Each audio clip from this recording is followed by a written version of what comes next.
Pada permainan ini, Bakrot sebagai pemain putih dan Magnus Carlsen sebagai pemain hitam. Permainan diawali dengan pion ke E4 dan dibalas pion E5. Kuda F3 menyerang pion, kuda C6 melindungi pion. Gajah B5. Pembukaan ini dinamakan pembukaan Ruy Lopez. Pion A6 mengancam gajah. Gajah ke A4. Kuda F6. Lalu Bakrot rokade pendek. Baik, sebelum kita lanjut, mari kita analisis posisi ini. Jika kalian berada pada posisi seperti ini, jangan langsung tergiur memakan pion gratis ini ya Jess. Karena setelah kuda kali pion, maka pion akan ke D4 menyerang pion. Lalu jika pion kali pion, maka benteng akan ke E1 mengepin kuda. Pion F5 melindungi kuda. Kuda kali pion, kuda kali kuda, lalu menteri kali kuda. Nah, tentu saja posisi ini akan lebih mengunggulkan pemain putih ya Jess. Oke, kita kembali pada permainannya.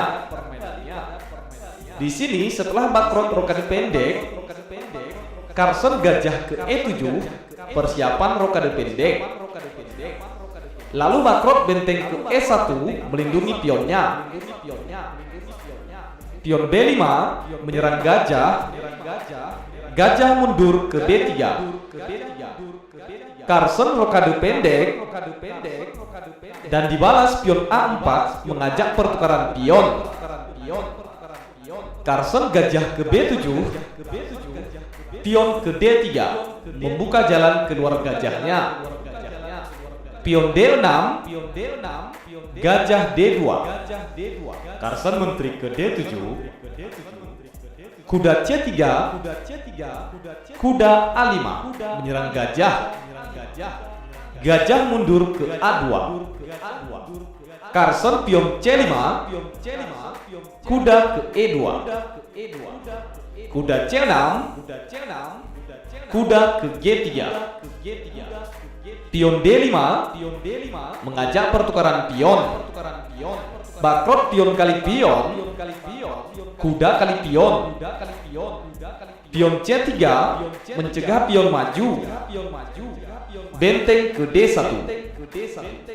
Bakrot pion kali pion, pion kali pion.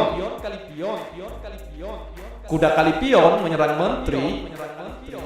Kuda kali kuda dan benteng kali kuda. Gajah D6 menyerang benteng. Benteng mundur ke E1. Carlsen kuda ke F4 menyerang pion G2 dua kali, sekaligus pion D3. Bakrot gajah kali kuda dan gajah kali gajah. Kuda ke E4, lalu menteri ke C7 menyerang pion H1 dua kali. Posisi ini memancing putih untuk membuka file pertahanan rajanya. Pion G3 mengusir gajah. Gajah ke E5. Bakrot pion F4 kembali menyerang gajah. Langkah ini jelas suatu kesalahan ya Jess, karena sama sekali tidak menekan lawan, justru sebaliknya membongkar pertahanannya sendiri. Lalu Carlsen menjawab gajah ke D6.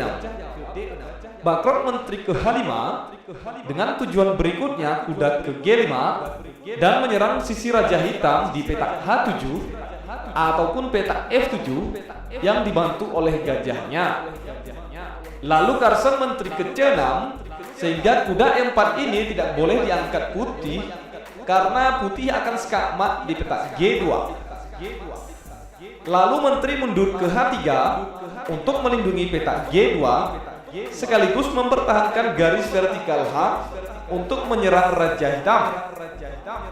Carlsen pion ke C4 menutup jalur serangan gajah putih. Bakrot pion ke D4, Carlsen benteng ke E8 menyerang kuda 3 kali.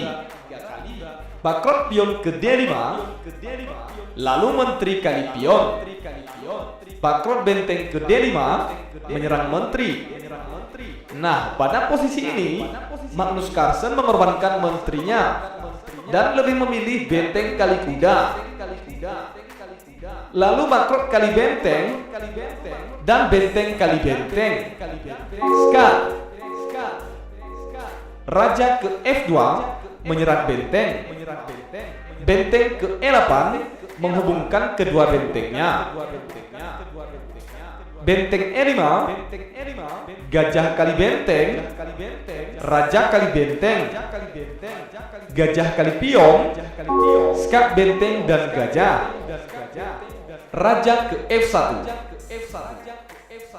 gajah ke C8 menyerang menteri, menteri ke G2 sekaligus melindungi pionnya. Carlsen gajah ke F5 mencoba menjebak pemain putih. Mari kita lihat, jika putih mencoba memakan gajah gratis ini, maka gajah hitam akan ke D3, skak. Hanya ada dua pilihan raja putih, ke petak F2 atau ke petak G1. Misalkan jika raja ke F2, maka benteng akan ke E2, skak. Raja ke G1, lalu benteng kali menteri, skak. Raja kali benteng, dan pada posisi ini jelas hitam unggul pion dan siap promosi menteri. Jadi di sini bakrot tidak memakan gajah. Lalu bakrot menteri ke D5 menyerang gajah. Kemudian gajah ke E6 menyerang menteri. Jika putih mencoba memakan pion gratis ini, maka trap, putih kena jebakan. Gajah akan ke H3, skak. Raja ke F2, gajah D4, skak. Raja hanya bisa ke F3. Lalu benteng ke E3, skak. Raja balik lagi ke F2. Benteng ke B3, skak gajah. Sekaligus benteng menyerang menteri putih. Dan di sini jelas hitam benar-benar unggul dan dipastikan memenangkan permainan ya, Ces. So, kita kembali pada permainan aslinya. Di sini, setelah Carlsen gajah ke F7, bakrot tidak memakan pion dan menteri ke C5. Lalu Carlsen gajah kali pion, raja ke G2, mencegah gajah ke H3. Gajah ke D7, menteri ke D8 menyerang gajah. Benteng D8 melindungi gajah. Menteri ke C5. Gajah F6 melindungi benteng. Bakrot gajah ke B1 menempatkan gajahnya di jalur terbuka. Carlsen pion G6. Bakrot pion ke G4. Dan langkah ini adalah kesalahan ya, Ces. Ya jelas saja gajah kali pion, lalu menteri kali pion. Pion C3, pion F5 mengajak pertukaran pion. Carlsen pion G5, dan sampai di sini bakrot pun menyerah kalah. Baik, mari kita analisis langkah berikutnya. Di sini putih sudah tidak dapat berbuat apa-apa lagi. Misalkan saja raja ke F2, maka benteng akan ke D2, skak. Raja ke E3. Benteng B2 menyerang menteri sekaligus gajah. Menteri E8, skak.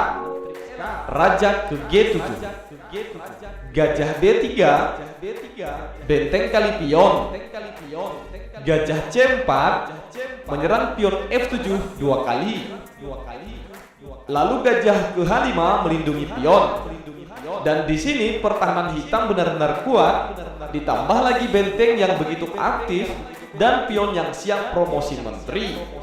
Jadi Ces, pada posisi ini tidak ada lagi harapan putih untuk memenangkan permainan, sehingga bakrot pun menyerah kalah.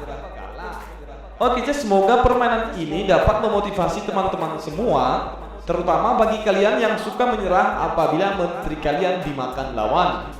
Jangan cepat menyerah, tetap tenang, sekiranya pun kalah di akhir permainan, Itu pun tidak merugikan kalian, namun menambah ilmu dan pengalaman yang lebih baik dalam bermain catur. Oke, sekian saja video kali ini. Selamat beraktivitas kembali. Sampai jumpa. Salam Gens Unasumus.